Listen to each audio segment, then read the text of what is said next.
Todos. Buenas noches a todos. Bienvenidos al curso de abordaje diagnóstico y terapéutico del paciente con COVID-19 que organiza el Colegio Médico de La Pampa. La charla de hoy la dan los directores del curso, Ramón Montenegro y Juan José Folco, sobre Winning. Ramón. Bueno, buenas noches a todos. Vamos a tener dos charlas de Winning. Esta es la primera, Winning guiado por ecografía, y el miércoles que viene, Winning guiado por mecánica pulmonar. Concretamente, Winning guiado por ecografía lo va a dar Juan, y él va a explicar la valoración fundamentalmente del diafragma, la valoración del pulmón, que ya ha dado la charla Juan previamente, y la valoración del corazón por ecocardiograma. Ahora yo voy a hacer una introducción para entender algunos conceptos y algunos parámetros ecocardiográficos en la valoración del Winning. El doctor Brandwall en su libro pone que un ventrículo normofuncionante es aquel que se contrae, se relaja y se distiende adecuadamente. Esto es una definición muy sencilla y a la vez muy profunda. En esta definición tiene en cuenta la sístole y la diástole, ¿no es cierto? Cuando hablamos de contracción, está hablando en forma global de la función sistólica del ventrículo izquierdo. Y tenemos muchas maneras de valorar la función sistólica del ventrículo izquierdo. Realmente hay muchas, a través de la fracción de eyección, de la fracción de acortamiento, el volumen sistólico, bueno, por todas estas. Pero concretamente para el Winning, nosotros vamos a recurrir fundamentalmente a la estimación visual de la función sistólica. Esta estimación visual de la función sistólica se ha comprobado que la observación directa en el ecocardiograma bidimensional del corazón puede establecer una aproximación de la fracción de eyección con una precisión importante de acuerdo a la experiencia del observador. Esto nos va a permitir diferenciar si la función sistólica está normal o con una depresión leve, moderada, severa. No vamos a tener un número exacto, pero sí vamos a tener esa impresión visual. Y solamente la impresión visual lo que vamos a utilizar en el Winning, porque no vamos a tener en el tiempo, en el monitoreo, para hacer otras mediciones que son bastante más laboriosas. Además, la función sistólica del ventrículo izquierdo no nos va a cambiar bruscamente. Quizás sería bueno conocerla previamente si tenemos un ecocardiograma del paciente para saber a qué nos vamos a enfrentar, pero en el proceso de Winning no nos va a cambiar de forma brusca. Sí nos puede cambiar de forma brusca la función diastólica, y es fundamentalmente lo que vamos a ver en esta charla. La función diastólica también hay numerosas variables y numerosos parámetros para poder determinarla.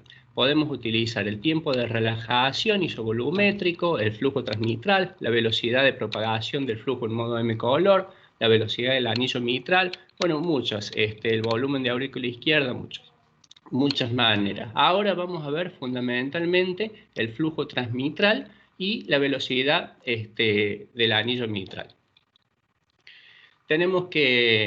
Vamos a empezar por fisiología cardíaca, porque tenemos que tener en cuenta que el ciclo cardíaco es una constelación de fenómenos hemodinámicos y fisiológicos que se producen de manera sucesiva.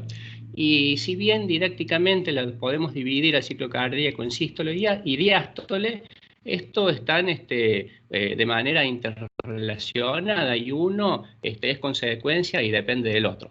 Aquí en la sístole, esta línea azul continua es la curva de presión intraventricular. En la sístole tenemos un aumento de presión intraventricular, y en la diástole una disminución de la presión intraventricular. Entonces nos vamos a enfocar en la diástole, es lo que dijimos. La diástole va a comenzar cuando se cierra la válvula aórtica. Cuando se cierra la válvula aórtica, vamos a tener un periodo en el corazón en el cual vamos a encontrarnos con las 4 válvulas cerradas. porque todavía la válvula mitral no se ha abierto. Aquí se produce un descenso brusco de la presión adentro del ventrículo de manera activa, y este descenso de la presión, cuando la presión intraventricular disminuye por debajo de la presión que existe en la aurícula izquierda, se produce la apertura de la válvula mitral. Recordamos que la presión en la aurícula izquierda viene subiendo porque la válvula mitral está cerrada. Acá vamos a poner el puntero. La presión intraauricular viene subiendo porque la válvula mitral está cerrada y viene recibiendo retorno venoso pulmonar. Entonces la presión adentro del ventrículo cae por debajo de la presión que existe en la aurícula izquierda, se produce la apertura de la válvula mitral y vamos a tener el periodo de llenado rápido ventricular. Aquí este periodo de llenado rápido se produce porque hay un gradiente de presión entre la aurícula y el ventrículo. Entonces la presión intraventricular continúa disminuyendo y después, a medida que el ventrículo se va llenando de sangre, la presión intraventricular tiende a aumentar un poquito. Después tenemos el periodo de diástasis, en el cual en personas sanas y a frecuencia cardíaca fisiológica se produce escaso lleno ventricular, y hacia el fin de la diástole vamos a tener la sístole auricular. Durante la sístole auricular aumenta la presión en la aurícula izquierda y nuevamente se produce llenado ventricular.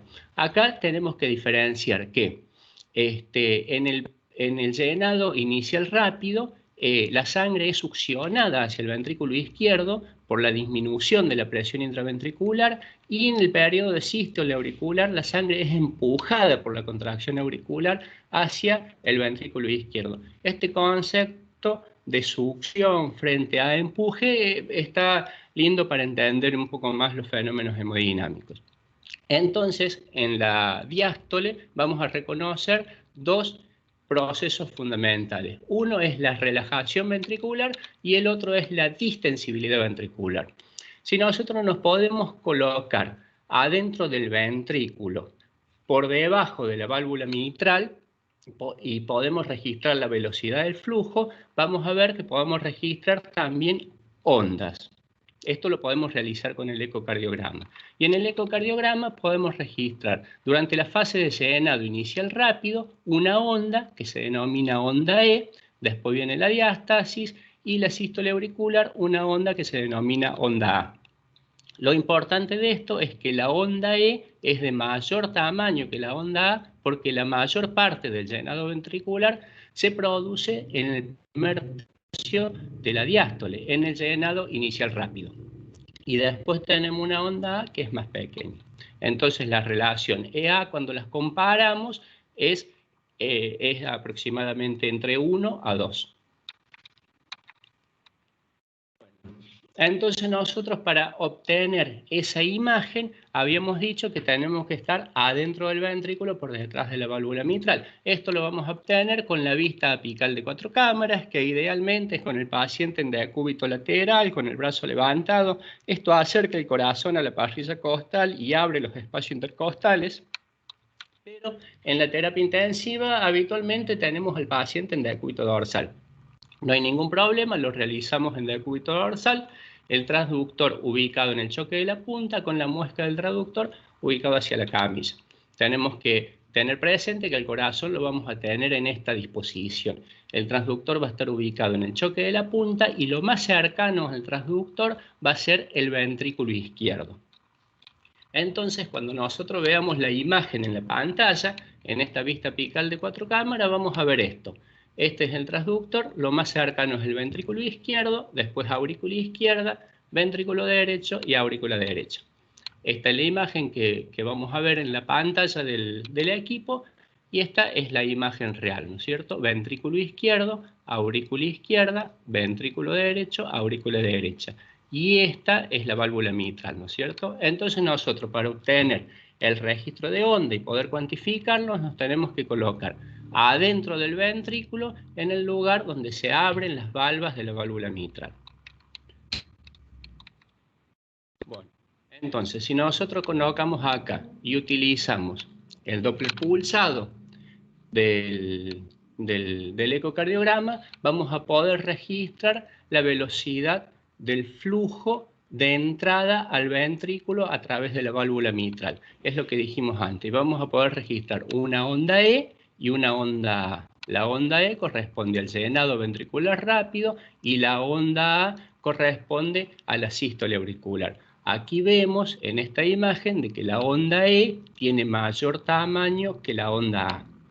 Cuando se produce el llenado ventricular, la válvula mitral acompaña este llenado con un movimiento enérgico del anillo mitral para acomodar el tamaño de la cámara al flujo de sangre que está recibiendo.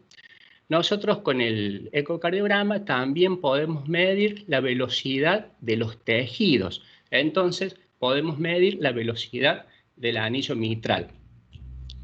Tenemos que utilizar el Doppler tisular y podemos medirlo a nivel septal, o sea, cerca del septum, en el anillo mitral, y a nivel lateral.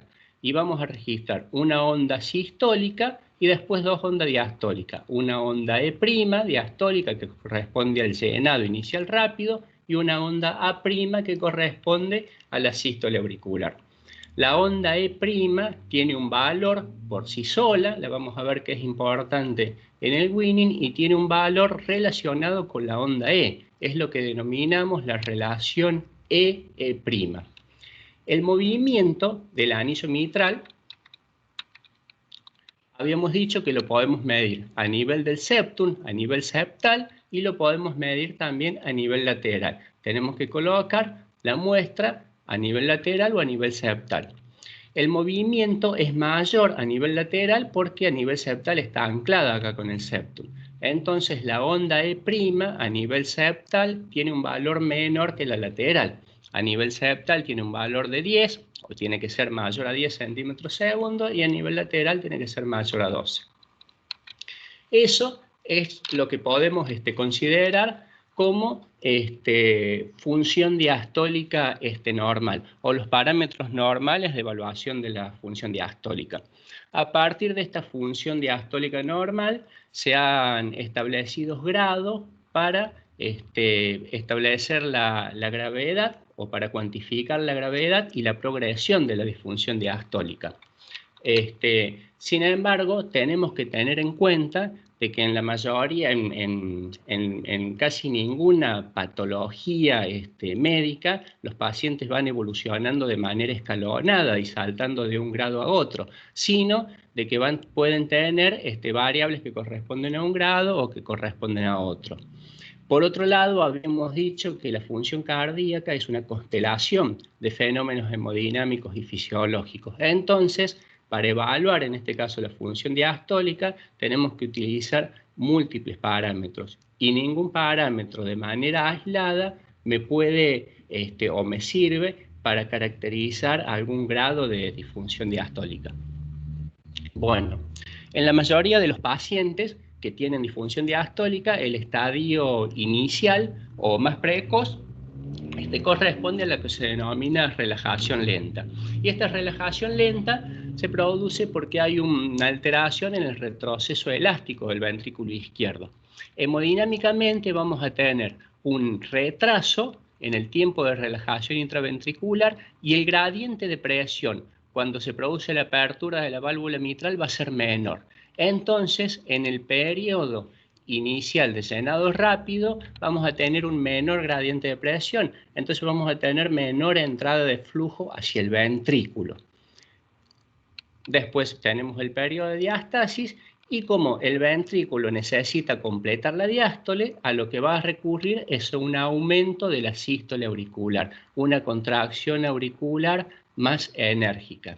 En el ecocardiograma, nosotros lo que podemos ver es una onda E que ahora es de menor tamaño porque en el primer tercio de la diástole hay menor flujo sanguíneo, y una onda A de mayor tamaño porque vamos a tener una sístole auricular más potente. Esto es importante,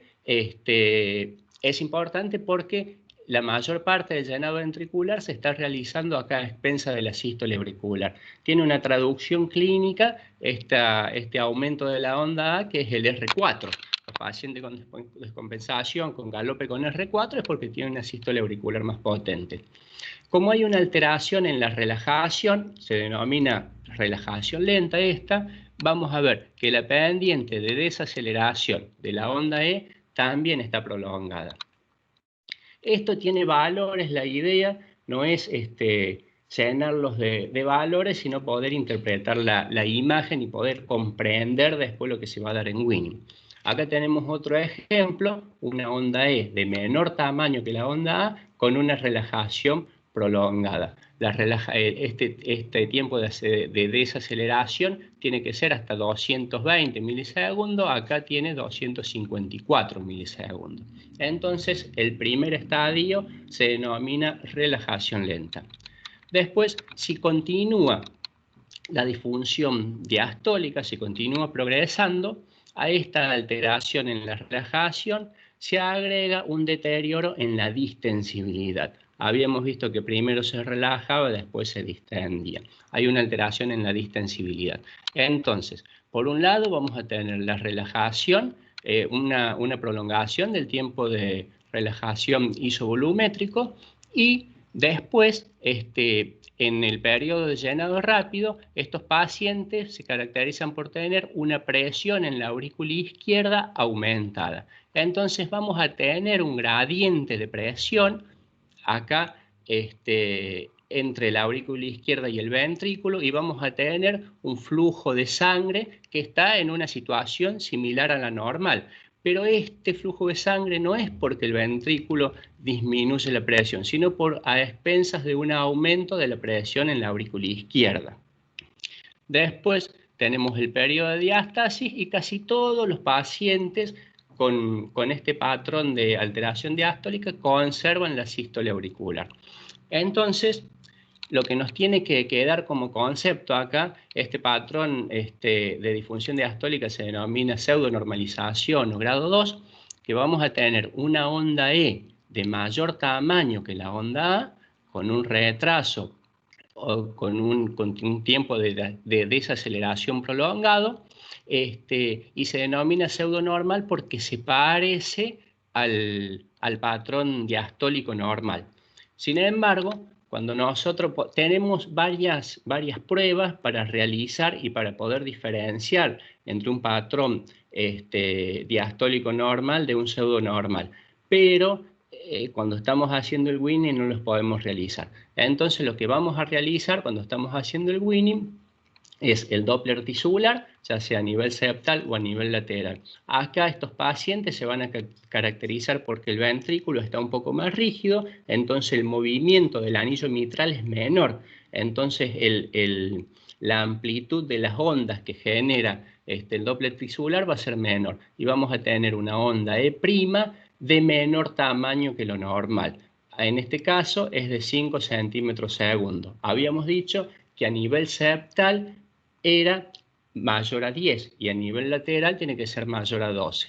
Entonces acá diferenciamos el patrón pseudonormal del normal porque tiene una onda E' de menor tamaño que lo normal. Si se continúa alterando la función diastólica, el ventrículo se va volviendo cada vez más rígido.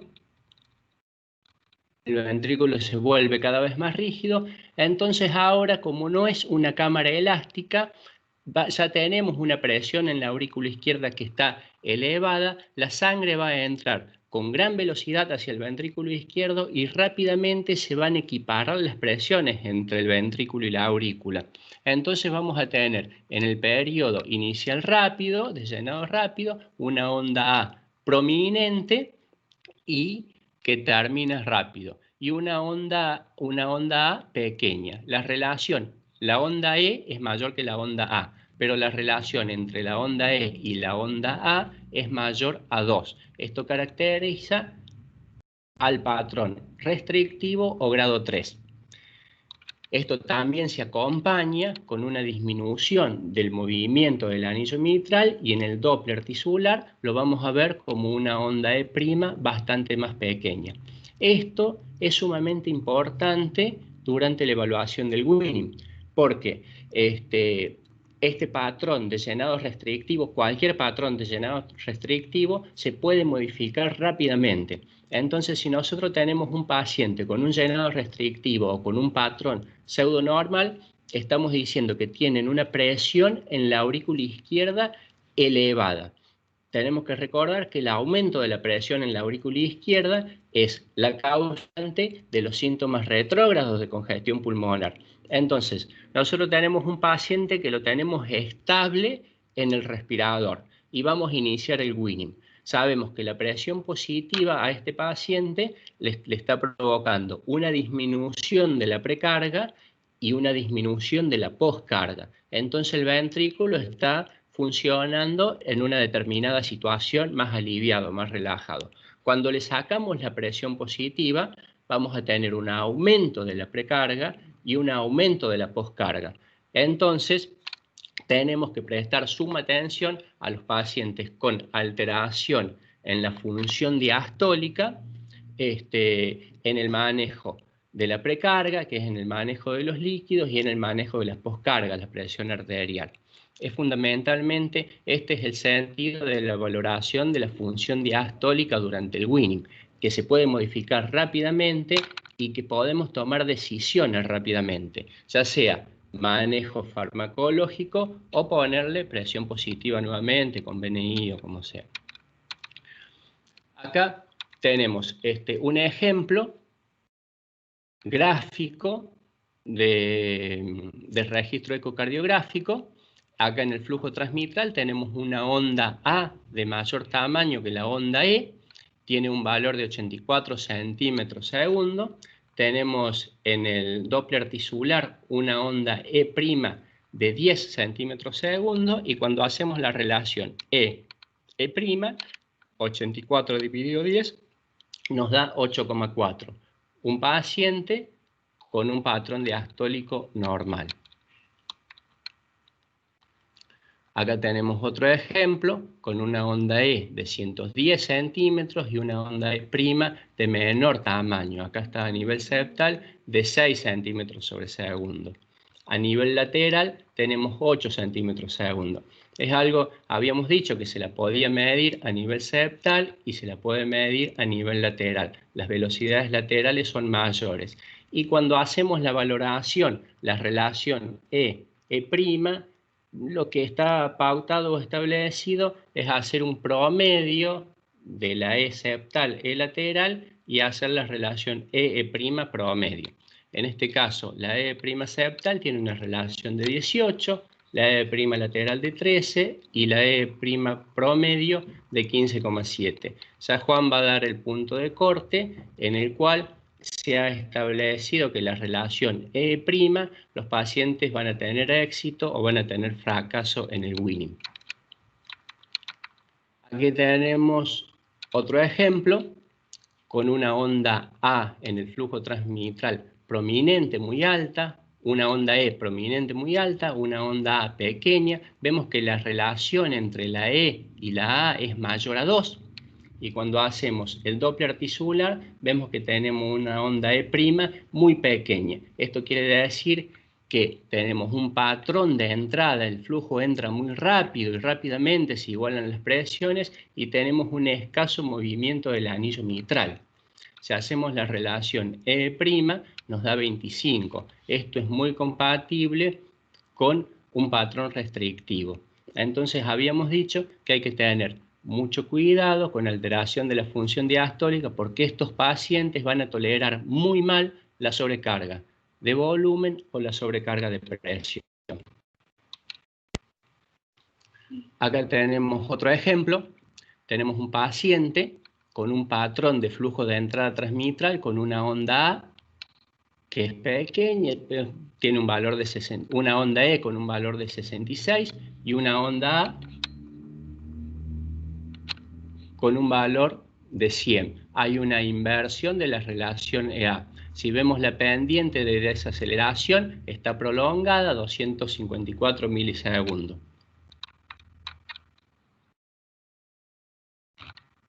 Hola. ¿Se escucha? Bueno, si hacemos el Doppler tisular, vamos a tener que la onda E' a nivel lateral también está pequeña, tiene 6,58 centímetros segundo. La relación E' lateral nos da en 10. Esto es compatible con un patrón de relajación lenta. Bueno, tenemos una paciente de 65 años, hipertensa severa, con insuficiencia renal, y en el Doppler transmitral tenemos este patrón, con una onda E, con un valor de 110 centímetros segundo y una relación EA de 1,5. Esto puede ser normal, este patrón. Sin embargo, si tenemos en cuenta que es una paciente adulta con hipertensión severa e insuficiencia renal crónica, estamos pocos convencidos de que su patrón de función diastólica sea normal. Cuando hacemos el Doppler tisular, vemos que la onda E está con un valor pequeño, tiene poco movimiento del anillo mitral y la relación E' nos da 18, nos da aumentado. Entonces, lo que podemos hacer, esto es un patrón pseudonormal, y el otro parámetro que podemos tener en cuenta para diferenciar, hay múltiples, pero durante el Winning, para diferenciar un patrón normal de otro patrón pseudonormal, es el tamaño o el volumen de la aurícula izquierda. Esta paciente tiene un volumen de aurícula izquierda elevado y nos termina confirmando de que se trata de un patrón pseudonormal y que no es un patrón normal. Bueno, esta es toda la introducción, y ahora Juan va a dar la charla de Winning propiamente. Bueno, buenísimo. A ver, ¿a dónde estamos? No sé si se cortaba o...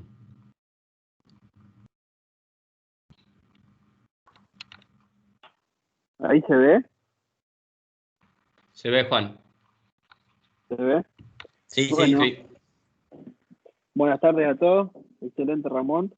Me ahorró la parte más difícil de explicar, la parte de la función diastólica. Bueno, esto como lo hablamos en la charla pasada, ¿sí? Siempre todo el uso del ecógrafo siempre va a ser como una herramienta más, y que siempre la clínica es lo más importante. Vamos a hablar de un poquito rápidamente la última definición de Winning, ¿sí? Que es parte de este estudio multicéntrico, ¿sí? Un montón de pacientes, para tratar de estandarizar un poco las definiciones, porque en todos los trabajos de Winning siempre había definiciones muy heterogéneas en cuanto a los tiempos y el tipo de paciente. Vamos a hablar de que vamos a iniciar el Winning con cualquier intento de la separación de la ventilación mecánica, ¿sí? No importa, no se considera, digamos, Winning cuando nosotros le bajamos el soporte de la ventilación mecánica, sino cuando hacemos un intento de separación, ¿sí? Que lo vamos a definir como una prueba de ventilación espontánea. Si termina o no en extubación no importa, o una extubación no planeada. También es importante que este estudio incluya a los pacientes traqueostomizados, que antes en general en la mayoría de los estudios los excluían. Así que un paciente con tráqueo, que lo hacemos con ventilación espontánea por tráqueo en T, también entra dentro de un intento de separación y de estas definiciones de Winning. Y Winning exitoso lo vamos a decir cuando los pacientes no se mueren ni se reintúan dentro de los 7 días que lo extubamos. Y no importa ya si usamos o no BNI post. Acá vemos, ¿sí? 2.700 pacientes, ¿sí? Los pacientes, un 24% nunca pudieron ser destetados del respirador. Tenemos un grupo 1 que se extuba dentro de las primeras 24 horas. Esto es en general, obviamente. Esto incluye muchos pacientes postquirúrgicos. Grupo número 2, que se da la extubación de Winning exitoso entre el primer día y el día 7. Y un último grupo de un 8%, que son aquellos pacientes que se destetan al respirador luego de 7 días de ventilación mecánica, ¿sí? Que de estos vamos a tener que un 40% nunca van a ser destetados del respirador.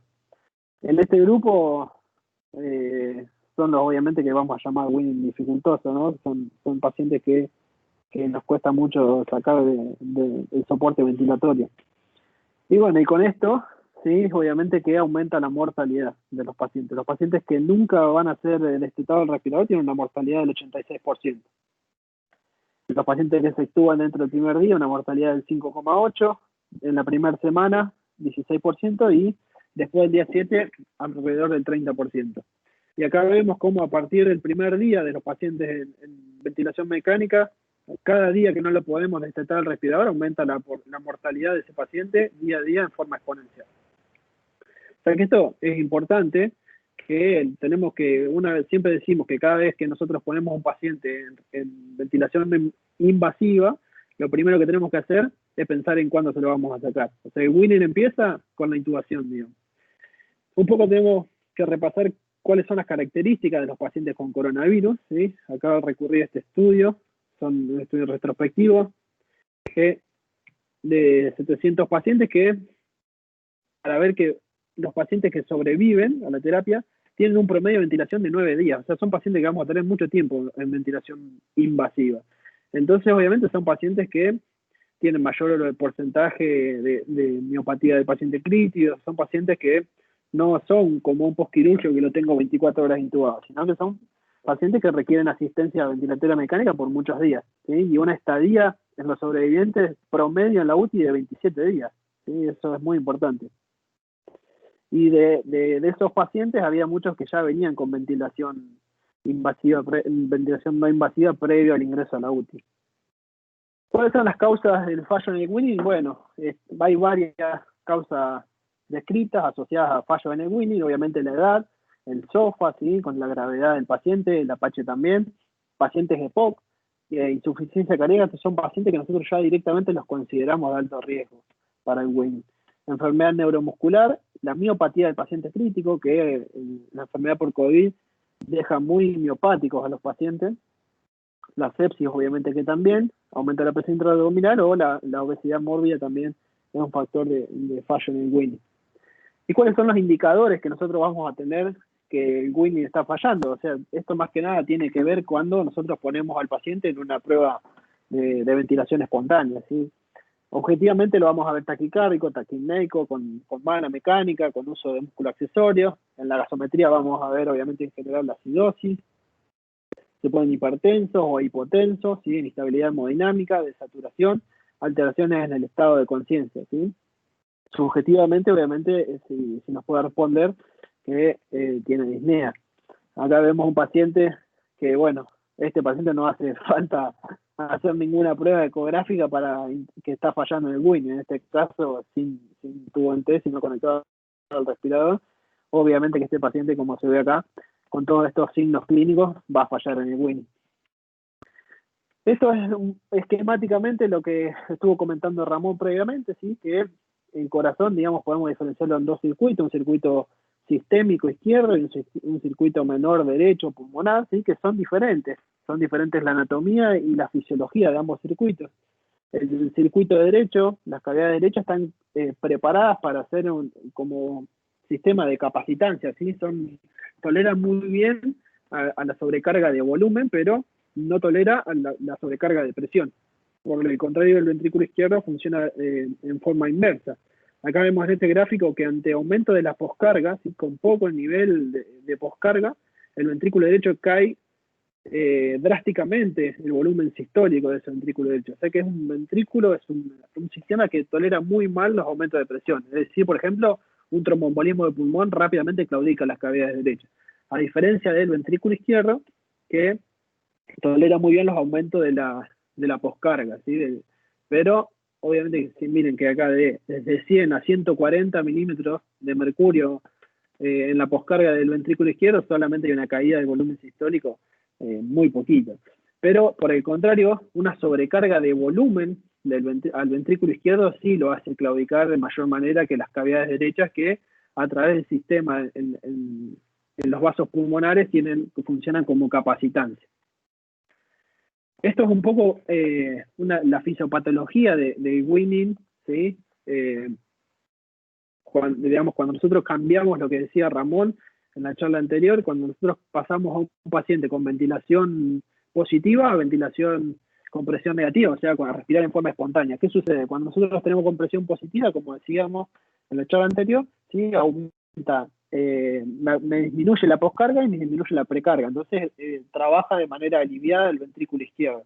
Pero cuando yo cambio de presión positiva a presión negativa, ¿sí?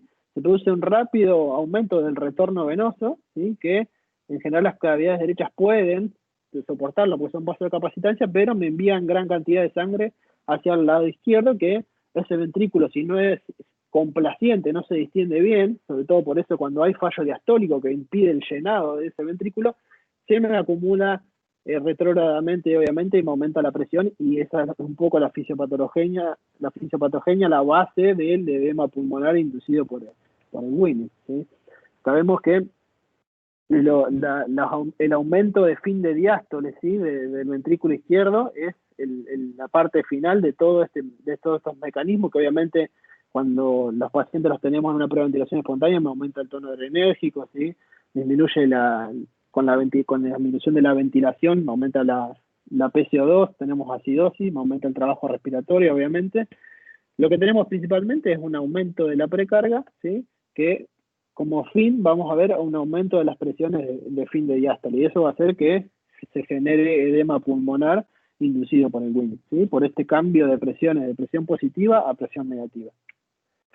Entonces, ¿cómo vamos a valorar, cómo vamos a utilizar la ecografía acá? Bueno, para valorar todos estos órganos que intervienen en este juego de presiones, de cuando nosotros sacamos de ventilación positiva a presión negativa a un paciente, ¿sí? El músculo diafragma y los músculos intercostales, todos los músculos de respiración, ¿sí? Cambian, tienen que hacer todo el trabajo, ya deja de poner su parte el respirador, así que todo el trabajo para generar el gradiente de presión que ingrese el aire a la vía aérea va a ser dado por los músculos respiratorios, ¿sí? El corazón, por lo que hablamos de la función diastólica y sistólica, principalmente la diastólica, y obviamente que sea un pulmón que esté para Winnie, ¿sí? Que tenga ya resolución de la patología, si es pulmonar la que la llevó a la ventilación mecánica. En cuanto a la evaluación de los músculos, sí, vamos a evaluar el músculo diafragma con la excursión diafragmática y la fracción de engrosamiento, que ahora lo vamos a ver. Los traductores que vamos a usar son básicamente todos, pero uno en la práctica utiliza generalmente el sectorial porque hace todo al mismo tiempo, o sea, evaluar el corazón, el pulmón y el diafragma, porque cuando lo hacemos durante la prueba de ventilación espontánea, si es un equipo que puede tener el cambio de traductor en forma rápida, podemos usar todos, pero si tenemos que usar uno, para no andar perdiendo tiempo cambiando de traductores, usamos el sectorial de Coccari, ¿sí? El lineal lo vamos a usar para visualizar la fracción de engrosamiento en la parte lateral del tórax, en la zona de aposición, en la zona del flaps que vimos en la charla de eco pulmonar. Ahí vamos a ir a buscar donde el diafragma se hace paralelo a la pared costal para evaluar cuánto se engruesa en inspiración y cuánto se achica en la expiración. Acá vemos en la evaluación diafragmática, ¿sí? Vamos a evaluar la excursión y el engrosamiento. En cuanto a la excursión diafragmática, nosotros vamos a colocar el transductor acá en la región subcostal, apuntando, como se ve acá, hacia la cúpula diafragmática. O sea que lo que vamos a ver es este movimiento diafragmático, cuánto se acerca hacia el transductor en la inspiración y cuánto se aleja en la expiración, ¿sí? Esa es la excursión diafragmática. Vamos a utilizar el hígado como ventana acústica para poder visualizar la cúpula diafragmática derecha y la izquierda. La izquierda es mucho más difícil, sobre todo en los pacientes críticos en decúbito dorsal, por lo cual está validado solo utilizar la excursión del hemidiafragma derecho. Si podemos ver los dos, mejor, buenísimo. Pero se hace muy difícil encontrar la cúpula diafragmática izquierda a veces en los pacientes críticos. Si la fracción de engrosamiento la vamos a ir a buscar acá en la zona donde, por debajo del seno costofrénico, en la región lateral del tórax, vemos acá como la inserción del diafragma, ¿sí? En la zona de oposición, el músculo de diafragma, vamos a ver cuánto se engruesa en inspiración y cuánto se achica en la expiración. Y vamos a sacar esa fracción de engrosamiento, ¿sí? El grosor de inspiración menos el grosor de la expiración sobre el grosor en la expiración, ¿sí? Ahí vamos a sacar cuánto es la fracción de ese engrosamiento. Acá vemos así cómo se visualiza el diafragma en la región en la cual decía, ¿sí? A nivel del seno costofrénico, donde el diafragma se hace paralelo a la región costal. Vamos a ver la pleura, ¿sí? Y el peritoneo, ¿sí? De este lado la cavidad abdominal y de este lado el tejido celular subcutáneo. Y acá vemos cómo el diafragma es la parte en el medio de estas dos líneas hiperecogénicas, ¿sí? Entonces vamos a ver cuánto este diafragma se engruesa en inspiración y cuánto se achica en la expiración, y vamos a sacar la fracción de engrosamiento. Como tenemos que ver, es la imagen del diafragma, que necesitamos mayor definición. Acá es cuando sirve usar el transductor lineal, ¿sí? Que tiene menor penetrancia porque está bien pegado a la pared, pero tiene mejor resolución. A veces se complica ver con los traductores de baja frecuencia, en buena definición, la línea que divide, digamos, el diafragma entre las líneas hiperecogénicas, por eso se recomienda para el engrosamiento diafragmático usar un traductor lineal. Y acá vamos a ver el hígado, ¿sí? Y el diafragma, que acá es cuando colocamos el traductor nosotros en la región subcostal, apuntando hacia la cúpula diafragmática, vamos a ver que el hígado está cercano al traductor, y al final de la pantalla vamos a ver esta línea hiperecogénica curva que es el diafragma. Entonces lo vamos a ver cómo se acerca al traductor cuando desciende el diafragma en inspiración y cuánto se aleja. Cuando nosotros utilizamos el modo M es un modo ecográfico que vemos cómo se mueven los tejidos a lo largo del tiempo, ¿sí? O sea que nosotros lo vamos a ver de esta manera, ¿sí? Cuánto se acerca en inspiración, se está acercando al transductor, el diafragma, y cuánto se aleja en expiración. Esto lo podemos medir y vamos a sacar la expulsión diafragmática en general en milímetros. ¿Qué hicieron? Esto es un trabajo que pusieron en una prueba. En realidad la prueba de ventilación espontánea no fue en tubante, sino con presión soporte de 8 y PIB de 0, y salieron valores en los cuales valores estándares en los pacientes que fracasaron en el winning y los pacientes que tuvieron un winning exitoso. La expulsión diafragmática, el punto de corte, va a partir de acá, de 11 milímetros, ¿sí? De 11 milímetros, si la excursión diafragmática es mayor a 11 milímetros, se habla de que probablemente el winning sea exitoso. Y el engrosamiento diafragmático, cuando es mayor al 30%, también me habla de que los pacientes tienen riesgo tienen chances de que ese winning les vaya bien. Si se engruesa más del 30% y se excursiona más de 11 milímetros. ¿Sí? Acá vemos las definiciones, ¿sí? Disfunción diafragmática cuando excursiona menos a 1 centímetro, ¿sí? La parálisis diafragmática cuando es menor a 0,4 o cuando hay diferencia. Esto es más difícil de verlo en la práctica por el hecho de la visualización del diafragma izquierdo, y cuando hay movimiento paradójico, es decir, que en inspiración se aleje del traductor en vez de acercarse. Vemos los valores, ¿sí? Predictores en el winning, ¿sí? Con la fracción de engrosamiento mayor al 30% y la excursión diafragmática mayor a 11. Esta es una imagen con un transductor de alta frecuencia, ¿sí? En el cual vemos acá tejido celular subcutáneo, y acá vemos la línea hiperecogénica, que es la pleura, ¿sí? Y la línea hiperecogénica acá, que es el peritoneo. Esto es el diafragma visto con un transductor de alta frecuencia, ¿sí? En la región lateral, acá vemos en modo esquemático, digamos, acá va a estar la cúpula diafragmática, o sea, a la derecha de la pantalla va a ser caudal y a la izquierda va a ser cefálico, ¿sí? Con la mueca del transductor puesta hacia arriba, ¿sí? En forma longitudinal. Nosotros vemos toda la curva del diafragma, de la cúpula diafragmática, cuando se hace acá paralelo a la pared costal. Nosotros acá tenemos que medir cuánto se engruesa y cuánto se achica ese diafragma con el ciclo respiratorio. Acá vemos un videíto en el cual, si ustedes ven al final de la inspiración, o sea, cuando se va bien para la derecha, vemos que acá se alcanza a ver el seno costofrénico, ¿sí? O sea que ven que en inspiración, cuando se va hacia la derecha, o sea, hacia caudal, inspirando, se engruesa mucho este diafragma, ahí va, y cuánto se achica en la expiración. Con el modo M, que decíamos de medirlo a lo largo del tiempo, vemos cómo se engruesa en inspiración y cuánto se achica. Acá vemos otro ejemplo, acá está el diafragma, ¿sí? Acá se achica en expiración y se engruesa en inspiración. Obviamente que esto es hecho a propósito en este video, y en un paciente en ventilación mecánica no vemos semejante diferencia entre el grosor en la inspiración y la expiración.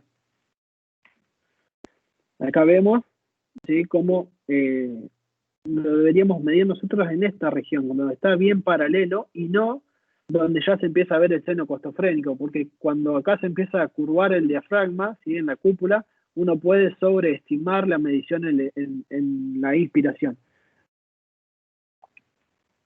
Acá vemos, ¿sí? Cómo del lado izquierdo en esta imagen vemos que el engrosamiento, como en inspiración ya se alcanza a ver el seno costofrénico, entonces podemos, como empieza la curva, podemos sobreestimar el engrosamiento diafragmático en inspiración, y acá vemos del lado derecho que no se ve el seno costofrénico, o sea que lo agarramos bien paralelo, y podemos ver bien la inspiración, el engrosamiento, y en la expiración cómo se achica. Acá lo vemos en modo M, si vemos el diafragma con la línea hiperecogénica pleural y hiperecogénica peritoneal, el diafragma en modo M a lo largo del tiempo, lo vemos en la expiración, cómo se achicó, y cómo se va engrosando en inspiración.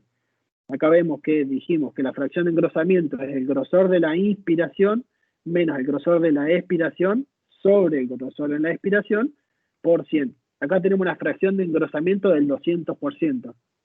Esto lo hice yo haciéndome yo en la ecografía para que se note bien la diferencia haciendo una inspiración profunda y una expiración forzada. No, como les digo, normalmente no se ven estos valores, obviamente, teniendo en cuenta que para el winning exitoso la fracción de engrosamiento tiene que ser mayor al 30%, o sea que el 200% es algo exagerado. Acá vemos una paciente con un engrosamiento del 32%. Ven que no cambia mucho el engrosamiento en la inspiración y en la expiración. A veces resulta difícil visualizarlo en modo M, pero cuando uno lo ve en movimiento al diafragma y al movimiento en modo M, se le hace más fácil reconocer cuáles son las líneas hiperecogénicas que definen a la pleura y al peritoneo. Acá vemos la excursión, ¿sí? Lo que les decía, poniendo el traductor de la vista subcostal, ¿sí? Utilizando el hígado como ventana acústica, vemos que esta línea hiperecogénica es el diafragma, bien brillante, y cómo se achica, cómo se acerca, perdón, al transductor en inspiración y cuánto se aleja en la expiración. Todo eso es la excursión diafragmática. Acá vemos cómo ahí se acerca hacia el transductor en inspiración y cuánto se aleja del transductor en la expiración. Acá lo vemos también en respiraciones forzadas para que se vea bien la diferencia y cuánto excursiona. Acá vemos que está excursionando 29 milímetros, o sea, casi 3 centímetros, que es un montón. Dijimos que más de 11 milímetros, o sea, 1,1 centímetros ya es predictor de winning exitoso. O sea que esta excursión es muy buena, o el paciente se está agotando, ¿no? También puede llegar a ser de las dos maneras, que está haciendo mucho esfuerzo con un diafragma que le funciona adecuadamente. Acá vemos una excursión un poco menor, ¿sí? Dijimos más de 11 milímetros, y acá tiene 12 milímetros, casi 13, o sea que es una excursión que está con lo justo, pero dentro de valores que se consideran predictores de winning exitoso. Acá vemos la correlación, porque, a ver, una cosa es entender la excursión diafragmática en un paciente respirando espontáneamente con presión negativa, y otra cosa con presión positiva, en cuanto a cuánto es, si es fidedigno interpretar los valores de un paciente que lo tenemos con presión positiva y un paciente con presión negativa. Digamos, son dos cosas diferentes. En este estudio, lo que hicieron fue ponerle un balón esofágico y comparar el esfuerzo, digamos, que le llevaba a la ventilación mecánica con presión soporte de 0. ¿Sí? Entonces ven, llegaron a la conclusión, acá vemos cómo se ve el diafragma, ¿sí? Y acá la región de la base pulmonar, llegaron a la conclusión de que en los pacientes, por más que sea soporte de 0, presión soporte de 0, la excursión diafragmática no se correlaciona con el esfuerzo respiratorio del paciente, comparado obviamente con, acá vemos la deflexión negativa del swing esofágico en la inspiración, ¿sí? Entonces, en los pacientes que tienen presión soporte, por más que sea bajita, este estudio demuestra que no se correlaciona la excursión, los valores de excursión diafragmática. De lo contrario, sí se correlacionan siempre, independientemente si es presión negativa o positiva, el engrosamiento diafragmático. Esto es lo que demostró este estudio. O sea que si lo tengo con presión soporte, por más que sea bajito, hay que utilizar preferentemente el engrosamiento diafragmático. Esto viene a que los pacientes en winning con coronavirus habitualmente no se les hace tubo en T en la práctica, sino que se los hace desde una actuación desde la presión soporte. Entonces, uno, si tiene la posibilidad de utilizar el engrosamiento diafragmático en vez de la excursión, estaría en condiciones de decir que es más fidedigno los valores.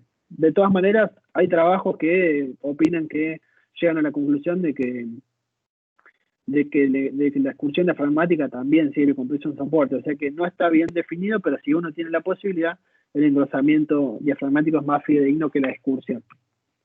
Acá este trabajo lo que hicieron fue a diferentes valores de presión soporte, ¿sí? Acá ven que hubo diferencias significativas en el engrosamiento, pero no así en la excursión, o sea que a presión soporte de 15 excursionaba 14 milímetros, a presión soporte de 5, 13 milímetros, y a presión soporte de 0, 15. O sea que es muy difícil la correlación o de interpretar que, por ejemplo, en presión soporte de 0, este diafragma está excursionando más porque tiene que hacer un mayor trabajo muscular para vencer el gradiente de presión y meter aire en la vía aérea. Pero bueno, de todas maneras, la conclusión es esa, de que no debería utilizarse la excursión cuando la tenemos con presión soporte, por más que sea una presión soporte de 0. En cuanto a la función sistólica del ventrículo izquierdo, lo que hablábamos en la charla anterior, ¿sí? De que tiene que ser una estimación visual, ¿sí? Obviamente que si uno tiene la posibilidad de evaluarlo antes al paciente y hacerle un buen ecocardiograma, o cuenta con un informe ecocardiográfico del paciente, es muy poco probable, salvo que haya entrado por una causa cardíaca, de que cambie la función sistólica del ventrículo izquierdo. Por lo cual, si tiene ese antecedente, obviamente que es mucho mejor, pero si no lo tenemos, un paciente que recién conocemos o no tenemos estudio previo, uno visualmente debería reconocer más o menos cómo es la función de ese ventrículo izquierdo. Teniendo en cuenta que cuando hay disfunción sistólica de un ventrículo izquierdo, sí o sí hay disfunción diastólica, o sea, no existe disfunción sistólica sin disfunción diastólica, por lo cual el problema está cuando nosotros podemos tener una función sistólica normal y puede tener disfunción diastólica, y nosotros obviamente que ahí necesitamos recurrir a mediciones. Acá vemos a la izquierda un corazón que tiene una función sistólica normal, ¿sí? Vemos cómo se engruesa las paredes del ventrículo en sístole, cómo se achica la cavidad. Si ustedes imaginan un punto medio adentro de la cavidad del ventrículo izquierdo, cómo todas las paredes se acercan a ese punto, ¿sí? Otra de las cosas que podemos ver es cuánto el plano del anillo mitral, que era lo que contaba Montenegro recién con respecto a cuánto excursiona el plano del anillo mitral en el Doppler tisular. Bueno, esto es algo así, digamos, cuánto se acerca este plano del anillo mitral en sístole hacia el transductor, ¿sí? Eso se mide, se llama SPAN, y hay valores que pueden correlacionar sin medición, pero ustedes pueden verlo como en sístole se acerca hacia el traductor sin tener que hacer mediciones. Acá vemos un paciente con disfunción moderada del ventrículo izquierdo, en el cual se acercan las paredes, pero no tanto como en la región de la izquierda. ¿Sí? Vemos también una aurícula izquierda que está dilatada, grande, ¿sí? Y en el de la derecha, que tiene una disfunción severa del ventrículo izquierdo, ven que casi ni se engruesan las paredes del ventrículo izquierdo y no se acercan. Si ustedes ven un punto acá, en sístole y en diástole casi no cambia el área,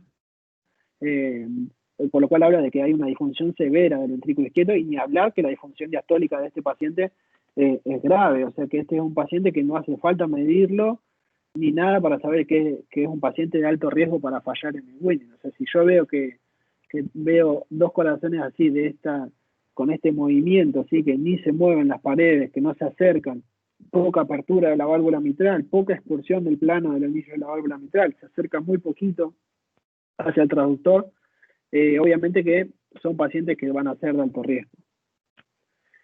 La función diastólica, lo que estuvimos hablando en la charla anterior, esto lo voy a pasar rápidamente porque ya todos lo vieron.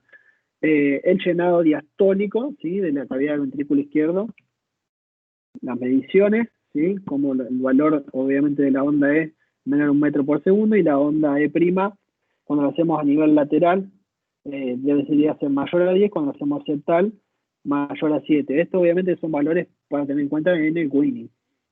Los patrones de flujo, las correlaciones, y obviamente también tener en cuenta lo que se dijo también, que cuando la aurícula izquierda está aumentada de tamaño, también habla de función, o sea, de presiones de fin de diástole de la aurícula izquierda aumentada, ¿sí? Y la regurgitación tricuspidia. Acá vemos que 4 de estos criterios, ¿sí? Son los que se usan para definir disfunción diastólica, cuando la relación entre la onda E y la E' es mayor a 14, cuando la onda E' es menor a 7 centímetros por segundo del lado septal o menor a 10 del lado lateral, cuando tenemos una velocidad de regurgitación tricuspida mayor a 2,8 metros por segundo y cuando el volumen de la aurícula izquierda es mayor a 34 mililitros. Acá vemos que si tenemos más de 2 criterios, hablamos de disfunción diastólica. Obviamente que esto también tiene que ver que estos son todos valores extrapolados en general de pacientes ambulatorios en consultorio y no tanto en pacientes críticos. Acá vemos en los pacientes, este es un trabajo que evaluaron, le hicieron ecocardiografía en el Winning y vieron que como acá en los pacientes de base, al video al principio de la prueba de ventilación espontánea, los pacientes que dividen entre los pacientes que tuvieron un Winning exitoso y los que fallaron en el Winning, ven que la relación entre la E entre la onda E' es de 8,9 en los que tuvieron un Winning exitoso, mientras que un 13,4 al inicio de la prueba los que fallaron.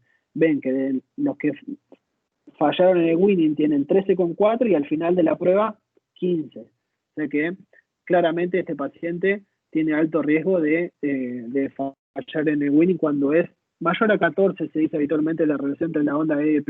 Pero esto es para ver que lo más importante es el cambio que se produce desde el inicio hasta el final de la prueba de ventilación espontánea. Ven cómo va cambiando de 13 a 15 en los pacientes que fallaron, ¿sí? Lo otro que tenemos que ver, obviamente, otra de las cosas que intervienen en el Winning es la evaluación de la aireación pulmonar. Esto tiene dos orientaciones, digamos. Primero, si fue una causa respiratoria que la llevó a la ventilación mecánica, obviamente que también tiene que resolver su causa que lo llevó al respirador, por lo cual uno puede también utilizar la ecografía acá para evaluar cómo está eso, si fue una neumonía, si es un estrés respiratorio, y ir evaluando la mejoría ecográfica de los patrones pulmonares para los pacientes que van a ir a Winning. Pero también tiene que ver con la monitorización de la aireación pulmonar con respecto al edema pulmonar inducido por el Winning, consecuencia del fallo diastólico que veníamos charlando, ¿sí? Entonces, cuando nosotros vemos aparición progresiva de líneas B desde el inicio al final de la prueba de ventilación espontánea, ya nos hace pensar que que ese paciente está con edema, con aumento del agua extravascular pulmonar, ¿sí? Hay estudios que correlacionan la aparición de líneas B con el agua vascular extravascular pulmonar. Acá vemos los patrones, para recordar rápidamente, un patrón A normal, líneas B, y consolidación, obviamente que nosotros nos vamos a centrar acá, en la aparición de líneas B.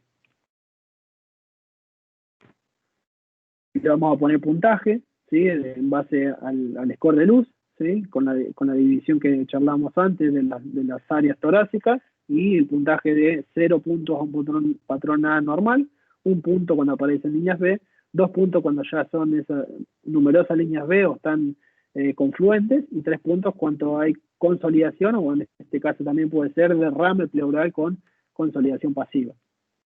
Acá vemos, por ejemplo, un paciente con un score de luz de 24 en 36. Si miran, en un único lugar que tiene un patrón A, acá es en el vértice derecho, y un poco en el vértice, en la región lateral izquierda. O sea que este es un paciente que en todos lados después tiene edema de pulmón, consolidación en las bases. O sea que este es un paciente que directamente no lo voy a poner en tubo en T porque ya sé que va a fallar. Acá vemos, a modo de resumen, cómo se utiliza la ecografía de estos tres, digamos, de los tres órganos, ¿sí? El corazón, diafragma y la región. En realidad se llama ecografía torácica, le dicen en contexto de Winning, porque más que órgano evalúa todo el tórax y la interacción entre el inicio y el final de la prueba de ventilación espontánea. ¿Sí? O sea que vamos a ver cómo la fracción de eyección, ¿sí? La función sistólica del ventrículo izquierdo, cuando es menor al 40%, tiene mayor riesgo de fallar, ¿sí? No quiere decir que sí o sí va a fallar, pero es un paciente que hay que tener cuidado y considerarlo de alto riesgo de fallo en el Winning, ¿sí? Cuando la fracción de eyección es normal, tiene altas chances de andar bien, pero no quiere decir que lo ande. Por eso hay que evaluar la función diastólica. El punto de corte acá de la E con la E' lo ponen de 12, ¿sí? Algunos trabajos varían entre 12 y 14. y el valor normal sería menor a 8. O sea que si tenemos una relación entre la onda E y la E' menor a 8, tiene altas chances de andar bien en el winning. Entre 8 y 12 es una zona gris que hay que tener en cuenta los otros parámetros de disfunción diastólica, y cuando hay más de 12, tiene altas chances de fallar en el winning. Acá vemos, ¿sí?, la excursión diafragmática menor a 11, altas chances de un fracaso en el winning, y la fracción de engrosamiento entre 30 y 36%. ¿Sí? En cuanto al punto de corte de 30%, es porque algunos trabajos utilizaban el engrosamiento, digamos, a distintas capacidades pulmonares, por lo cual los puntos de corte variaron de 30 y 36. Pero en general si se engrosa más del 30%, tiene chance de tener un winning exitoso. Y en cuanto al score de luz, el punto de corte, digamos, es de 13 si es menor a 13 el score de luz, habla de que ese paciente va a andar bien, ¿sí? O sea que esto tiene que ver obviamente con los cambios del inicio de la prueba de ventilación espontánea y el final. Si se mantiene al final de la prueba de ventilación espontánea con un score de luz bajo, ¿sí?, menor a 13 puntos, tiene altas chances de andar bien con la extubación. Cuando ya es más de 17, obviamente que tiene chances de fallar. Esto es lo que recomiendan, ¿sí? Antes de la prueba de ventilación espontánea, tener un eco que nos hable de la función sistólica y diastólica del ventrículo, como son ante la prueba espontánea, ir haciendo evaluación diafragmática en cuanto a la excursión de engrosamiento y si aparece algún defecto en la aireación pulmonar, o sea, básicamente aparición de líneas B. Y si falló la prueba de ventilación espontánea, ¿sí?, hacer una nueva valoración ecografía de cómo están esas presiones de llenado del ventrículo izquierdo y cómo quedó el pulmón, ¿sí?, cómo está la aireación pulmonar. Vamos a ver acá para un caso clínico, integrando un poco la valoración visual de la función cardíaca, ¿sí?, y los conceptos que charlamos de winning. Esta era una mujer de 32 años, ¿sí?, que tuvimos hace poco, con antecedentes de lupus, que se había diagnosticado 8 meses antes, en contexto de policerositis, derrame pleural, pericárdico, que en ese momento se la diagnostica y se la pulsa con solumedrol, y mejora, no requiere ningún tipo de drenaje, mejora el derrame pericárdico y desde ahí queda medicada con hidroxicloroquina. Ingresa a la guardia por insuficiencia respiratoria aguda, realmente catastrófica, con mala mecánica, atrocianosis e hipotensa, en shock. Se la realiza un eco, ¿sí?, que acá vemos como normalmente, acá vemos el corazón, este es un eje paraesternal izquierdo, ¿sí?, o sea, puesto en la región, en el segundo paso intercostal al lado del esternón, vemos como la cavidad del ventrículo izquierdo, ¿sí?, esta es la regla tercio que se llama, en el cual el ventrículo derecho, esto es cortado en un eje longitudinal, tiene que medir 1/3, la raíz de la aorta 1/3 y la aurícula izquierda 1/3, ¿sí?, ocupado la mayor parte por la cavidad del ventrículo izquierdo. Acá vemos un eje paraesternal largo o normal, vemos cómo la cavidad del ventrículo izquierdo, cómo se contrae y cómo se ve poca parte del ventrículo derecho, ¿sí?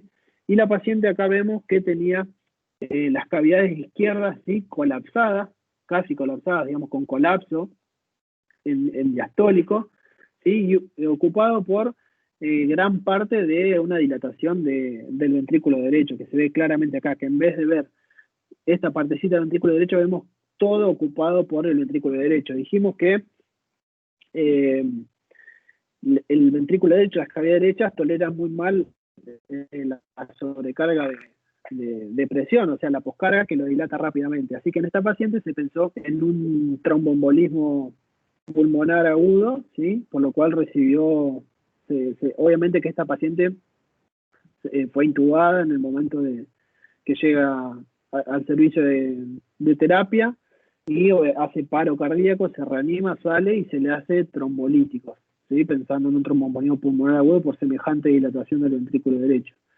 Fíjense acá en un eje corto, ¿sí?, del corazón, cómo se ve al ventrículo izquierdo, ¿sí?, en donde el septum interventricular acá, en vez de verse redondito, como debería verse acá, en forma de O, se ve con forma de D aplanado, ¿sí? Esto por sobrecarga de presión del ventrículo derecho. Esto es porque las presiones de fin de diástole, ¿sí? Normalmente en el ventrículo izquierdo son mayores, por eso se ve, se queda en forma redonda, pero cuando las presiones de fin de diástole del ventrículo derecho superan al izquierdo, lo aplanan e impiden el llenado. O sea, lo que está haciendo acá es impedir el llenado diastólico del ventrículo izquierdo.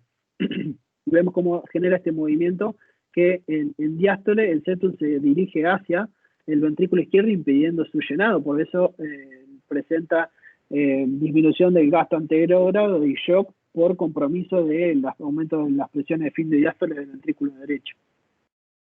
Acá vemos en un eje apical, del eje que nos hablaba en la charla anterior, que ve normalmente el ventrículo izquierdo debería ocupar 2/3 y el ventrículo izquierdo 1/3, y vemos cómo acá el ventrículo derecho ocupa gran parte de la imagen, ¿sí? Está bien dilatado, con casi poco engrosamiento, o sea, con disfunción de ese ventrículo derecho. Ahí está, no sé qué pasó con la imagen, ¿sí? Se ve gran dilatado el ventrículo derecho, ¿sí? Con poca contracción, o sea que además de estar dilatado está disfuncionante. Fíjense que la excursión del plano del anillo tricuspidio, ¿sí? Cuánto se acerca al transductor, es muy poco, ¿sí? Normalmente esto es lo que se conoce como TAPSE.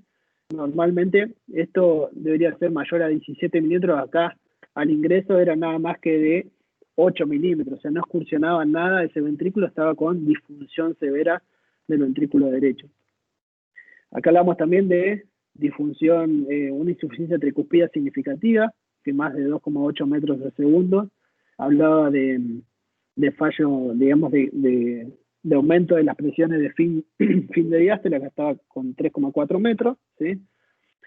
La paciente se le puso trombolítico y se le agregó dobutamina, ¿sí? Con estas dos terapéuticas vemos cómo cambió ya la función del ventrículo, ¿sí? Cómo se contrae mejor, y cómo se contrae mejor, cómo excursiona mejor el plano del anillo tricuspidio, ¿sí? Y cómo ya de pasar de tener forma de D, ya pasó a tener forma de O. Probablemente un poco por la ayuda de los inotrópicos y otra vez, y obviamente también pensando en que hay un componente de tromboembolismo de pulmón con lisis por los trombolíticos. Acá vemos que el TAPSE, ¿sí? O sea, la función del ventrículo derecho, como llega a 2 centímetros, normal. Y lo que estamos viendo es que en el llenado ventricular, ¿sí? En la onda E, ¿sí? Lo que estamos viendo es que mide más de 1 metro, mide ya 1,4 metros, o sea que estamos hablando de un patrón bien restrictivo, ¿sí? Con un tiempo de desaceleración menor a 150, ¿sí? Esto es un patrón de llenado bien restrictivo, en el cual, fíjense que es una relación entre la onda E y una onda A que casi ni se ve, o sea que es bien mayor a 2, bien restrictivo, así que el paciente había mejorado la función del ventrículo derecho, había disminuido la poscarga de ese ventrículo derecho, y con dobutamina esta paciente, que estaba ya para despertarse, para iniciar el Winnie, lo que estábamos viendo que con la dobutamina estaba teniendo este llenado, ¿sí? Del ventrículo izquierdo con un patrón bien restrictivo, por lo cual había algo que estaba pasando que no habíamos visto y no teníamos el antecedente, que es la insuficiencia mitral, ¿sí? La paciente tenía una insuficiencia mitral de base y con la dobutamina estábamos generando mayor insuficiencia mitral, así que se suspende la dobutamina y conserva la función del ventrículo derecho sin inotrópico. Acá vemos un TAPSE de 2, debería ser mayor a 17, así que a pesar de no tener dobutamina, conserva la función biventricular y cambia el patrón de llenado, ¿sí? Con una onda E menor a 1 metro y ya aparece onda A. Acá vemos la evolución del antes y después, ¿sí? Acá vemos arriba, en el eje corto, de este septum de D, cómo quedó con mejor de la contracción, ¿sí? Que se ve acá con esta forma de O y cómo se contrae, y cómo estaba dilatado y pasa a tener una contracción y una función biventricular normal.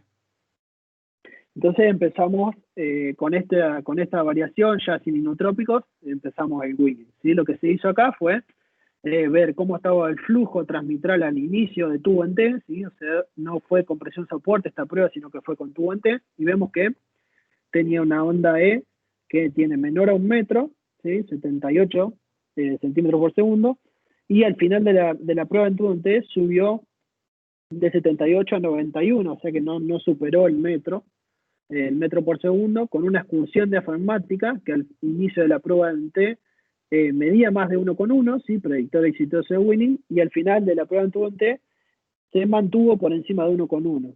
¿Sí? Vean que obviamente que es poca la excursión diafragmática, a diferencia de lo que habíamos visto forzada de casi 3 centímetros, pero con valores de predictores de extubación exitosa. O sea que tenemos un patrón de llenado transmitral que al final de la prueba, al inicio y al final de la prueba de tubo interno se comporta como un patrón restrictivo, y un engrosamiento, acá lo vemos, del 32%, mayor al 30%, también habla de extubación exitosa.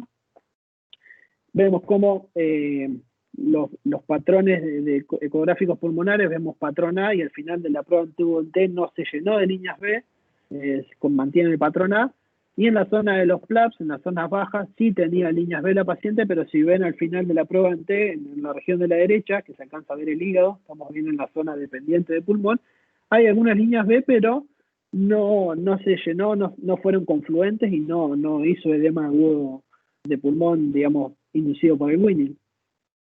Acá en el Doppler tisular vemos que las ondas E', ¿sí? Tienen 14 centímetros por segundo, o sea que si veíamos la relación de la onda E, que era de 91 centímetros por segundo con 14 centímetros, que es la onda E', vemos que es una relación onda E' de 6,5, o sea que menor a 8 era exitoso, ¿sí? Que se asociaba con un Winning exitoso. Dijimos que de 8 a 12 o 8 a 14 era una zona gris, más de 14 fallo en el Winning, o sea que también la función diastólica de esa paciente, ya habiendo mejorado la función biventricular por efecto de los inotrópicos y trombolíticos, ya nos daba para tener una buena disfunción, una buena función diastólica que iba a tolerar este aumento de la precarga con la presión negativa sin generar edema de pulmón. Así que se la extubó. Como no se creía mucho en el eco en ese momento, se le puso igual, por ser una paciente joven. Estuvimos hablando con el kinesiólogo en ese momento, quiso ponerle igual ventilación no invasiva, que la usó un ratito nada más, y después que le quedó, a pesar de sacarle la BNI, le dejó cánula de alto flujo porque seguía desconfiando de que iba a volver a ventilación invasiva por cómo había entrado esa paciente. Rápidamente, después al otro día se la destetó de la cánula de alto flujo, quedó con cánula nasal bajo flujo y no requirió nunca más soporte no invasivo. Después se le pudo hacer una tomografía que confirmó que tenía TEP bilateral la paciente, así que con los trombolíticos y con la dobutamina mejoró la función, y bueno, todos los parámetros ecográficos le dieron para extubarla.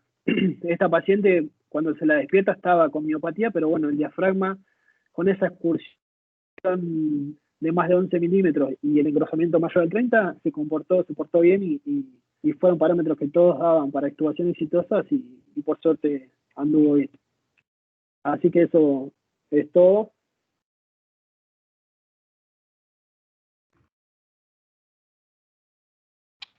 Ahí estamos. Bueno. Excelente.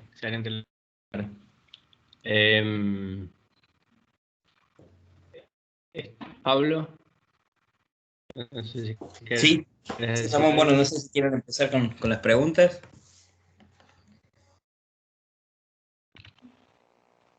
Ahí, lee las que hay, porque yo tengo problema en la conexión, pero me salió un puntito.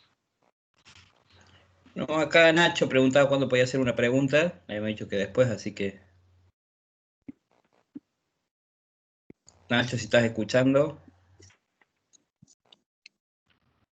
Pablo, ¿cómo andás, Lalo? ¿Se escucha? Sí, se escucha ahí. Hola. Hola. Sí, Nacho, a ver. Bueno.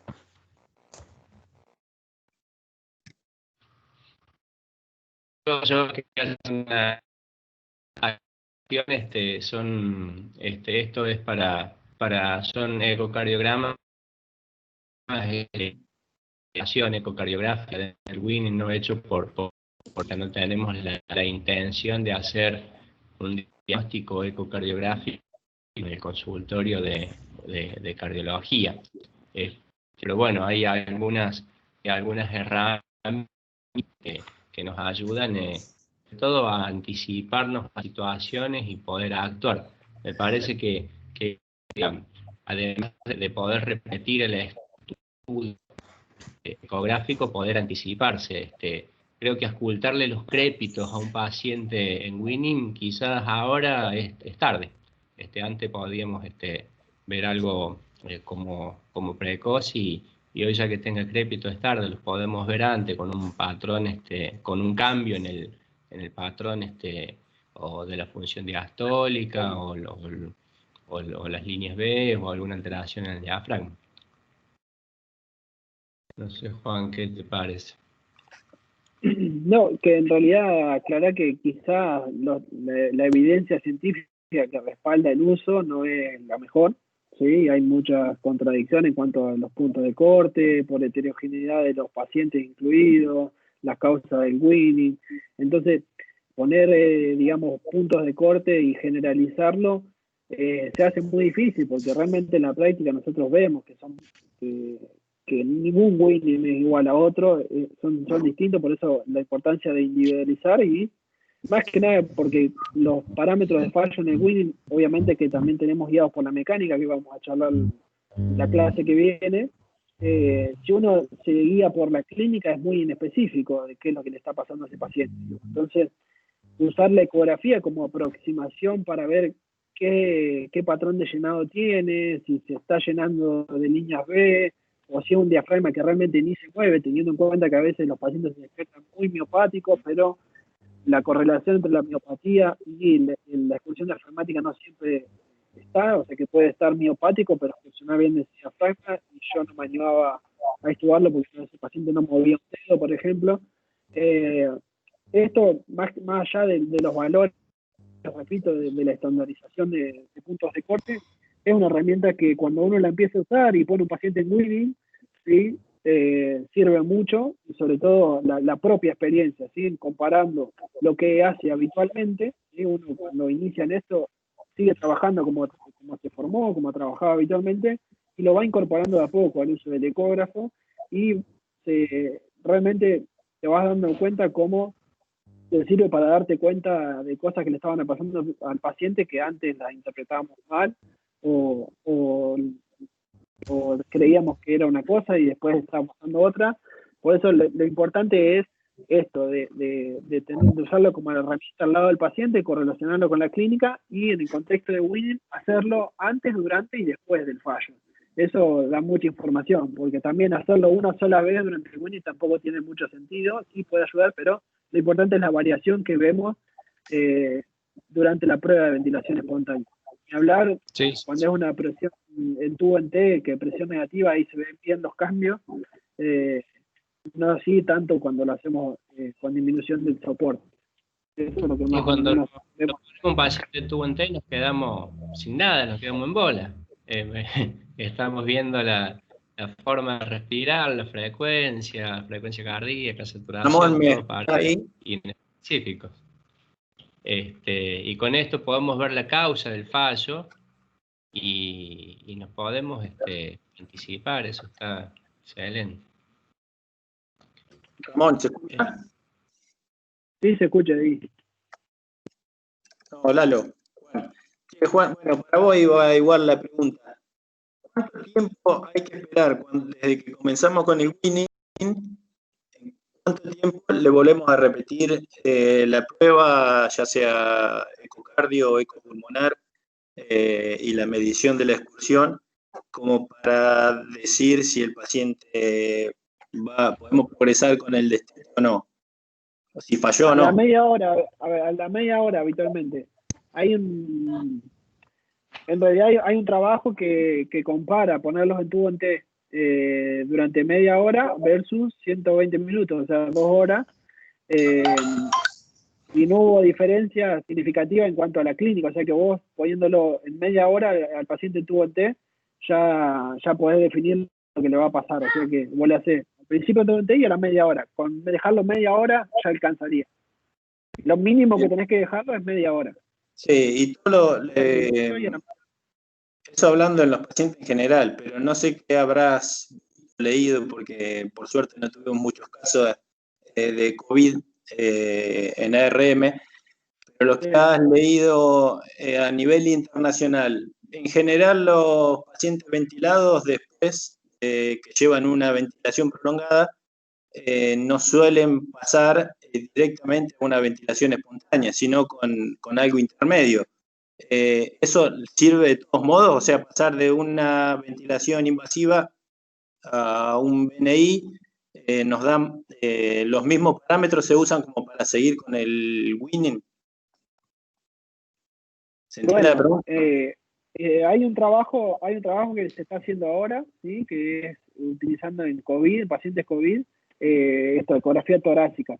Yo no he visto todavía de validación de parámetros ni nada en pacientes COVID, pero ya te digo, hay muchos trabajos que en presión soporte, con PIB de 0, lo validan igual a las mediciones, o sea que a los COVID, como los dejás no lo haces tú en T, le hacen las mismas mediciones en presión soporte, con lo mismo, al inicio y a la media hora. Pero hay un trabajo que se está haciendo ahora grande, justamente de eso, de pacientes COVID nada más. Pero no hay mucho. No hay mucho. Bien. Bueno, gracias. Yo no he leído, no es que no hay. No he visto, no he encontrado, por lo menos. No quiere decir que no haya.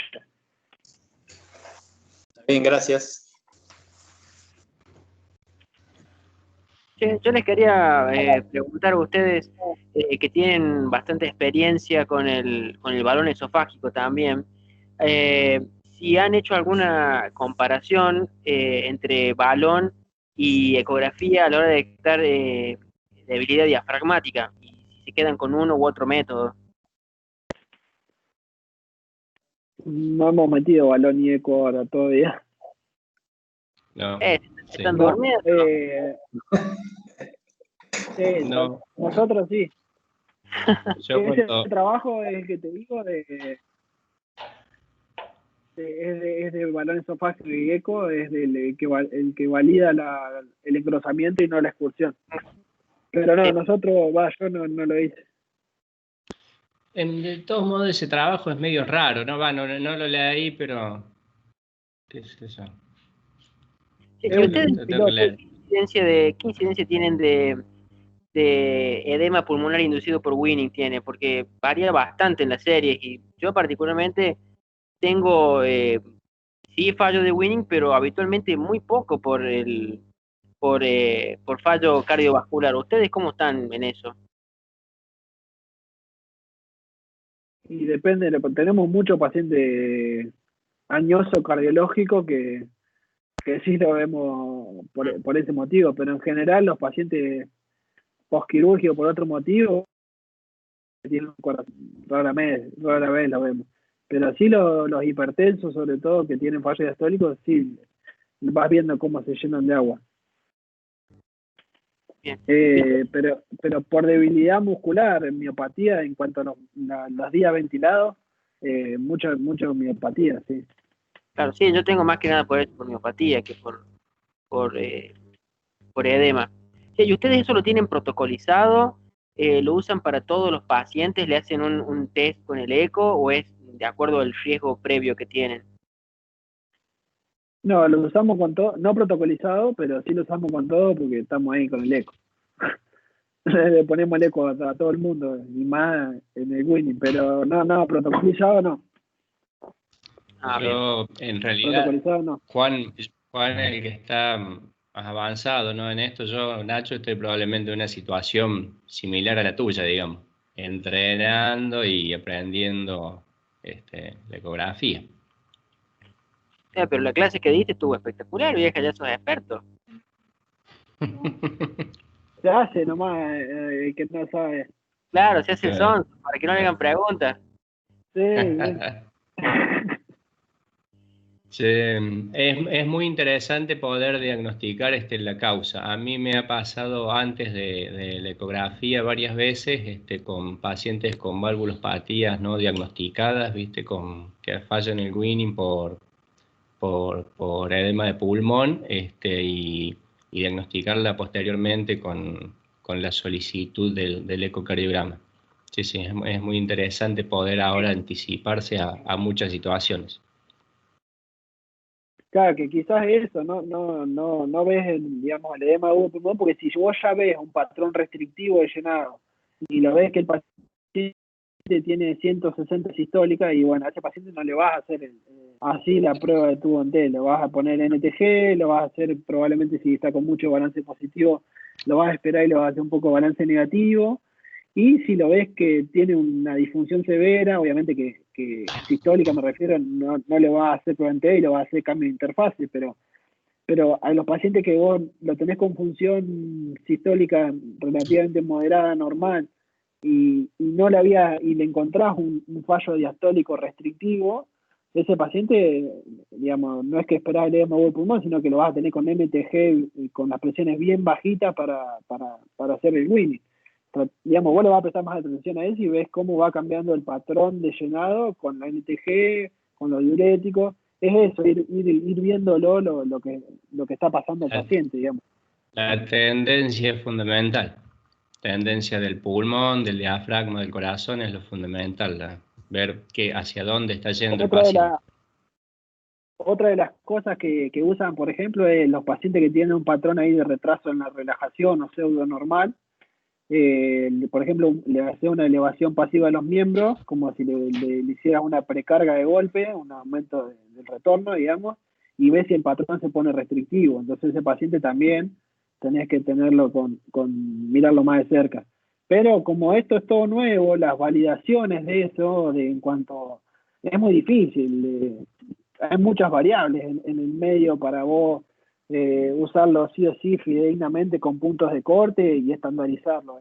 Es complicado, pero en la práctica cuando lo empezás a usar, realmente no sé si te ayuda, pero te deja más tranquilo que lo que estás viendo parece ser lo que le está pasando al paciente, pero obviamente que hay muchas variables en el medio y muchos sesgos, obviamente.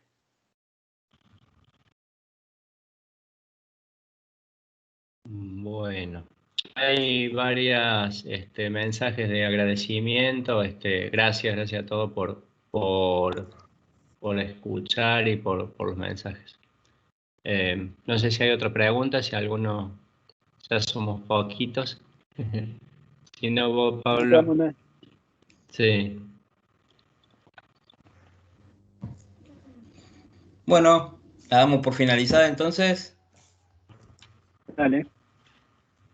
Bueno, muchas gracias a todos. Y bueno, la próxima, la última, nos estamos viendo. Ok, nos vemos. Bueno, muchas gracias a todos. Mándenle un saludo al kinesiólogo que no confiaba en ustedes.